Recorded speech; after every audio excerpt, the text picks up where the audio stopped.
mudou bastante, quer dizer, hoje em dia temos uma educação muito centrada, não é, na parte técnica, isto é, na grande especialização, e cada vez menos formamos cidadãos, cada vez menos o ensino é para a cidadania. Não é?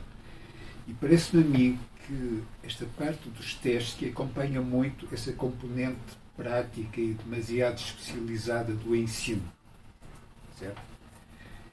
É possível também, com esta parte dos testes, mudar a educação para um patamar virado para a cidadania, para a estética, ou será que está irreversivelmente ligada à educação mais tecnocrática? Era a pergunta. É muito pertinente e foi esse o motivo pelo qual eu comecei a explicar o que o livro não pretendia ser. Nós não pretendemos defender ese modelo de ensino técnico super especializado.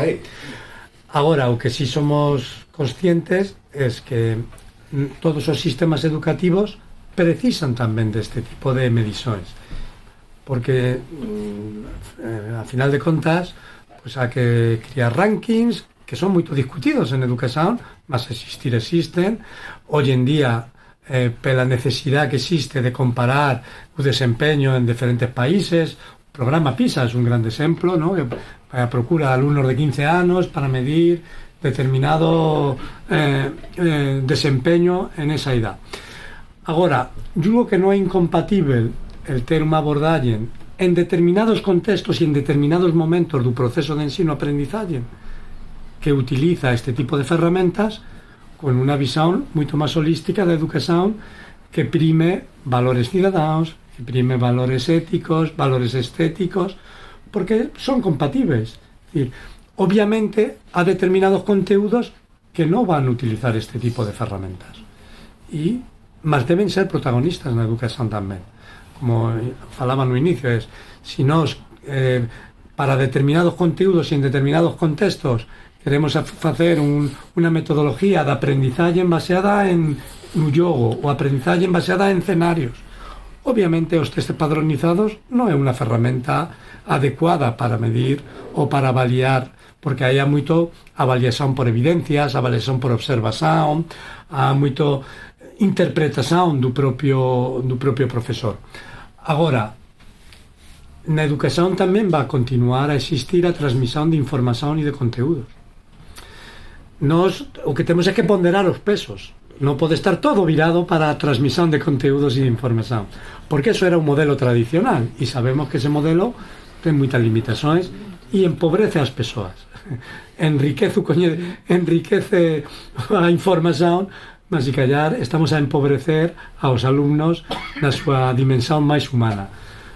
Mas esa diversidade de metodologías e esa diversidade de ferramentas é o que vai facer que o proceso seja verdadeiramente rico e verdadeiramente eficaz e eficiente, ¿no? Por eso digo que é moito pertinente que non vellamos aquí como que esta ferramenta debería ser a única, porque estaríamos enganados, ¿no? Obviamente nos focalizamos todo o libro en esa ferramenta porque o libro trata sobre este tema, mas somos defensores de un modelo moito máis abrangente de avaliación.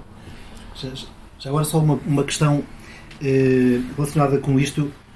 No fundo, a obra está mais virada para a avaliação do conhecimento, a parte cognitiva, mas este tipo de abordagem dos itens e da psicometria permite-nos muito avaliar também os comportamentos, nomeadamente os comportamentos de cidadania, a capacidade de reflexão. Há aqui toda uma área que vai para além propriamente dos testes que são realizados na escola, que eu acho que é uma área privilegiada para a própria psicometria contribuir para que aconteça esse nível de avaliação também de cidadania, de estética, de capacidade de reflexão, no fundo que vai levar àquela humanização que a própria educação tem sempre por trás.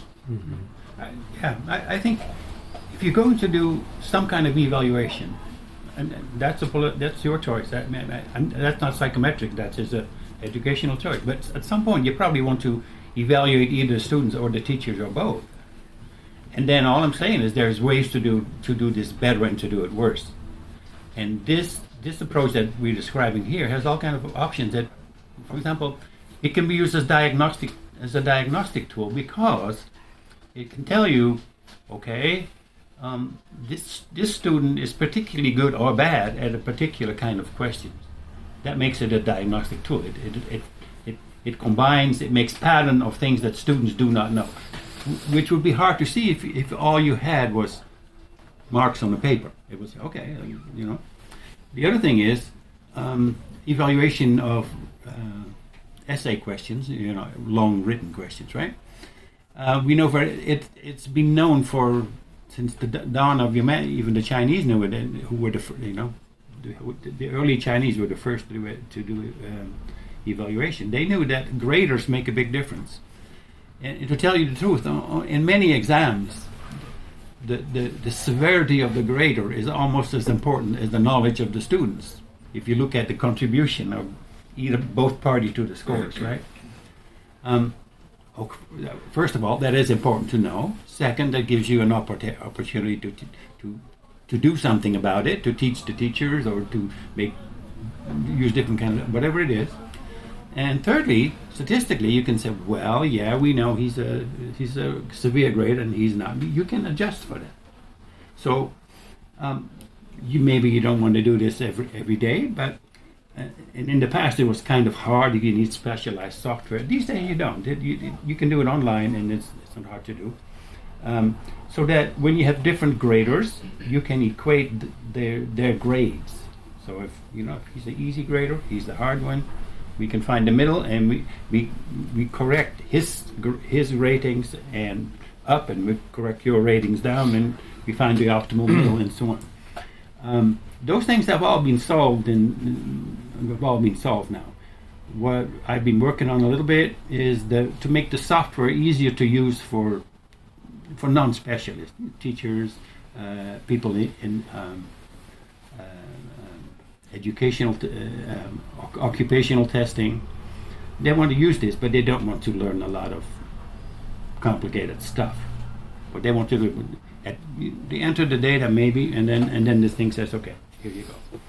So that is the next step. But I mean, evaluation itself does not say how often. It doesn't have to be technical. If you're going to do evaluation, you probably need some kind of quality control. That's all I'm saying. I'm not saying what evaluation should be. No.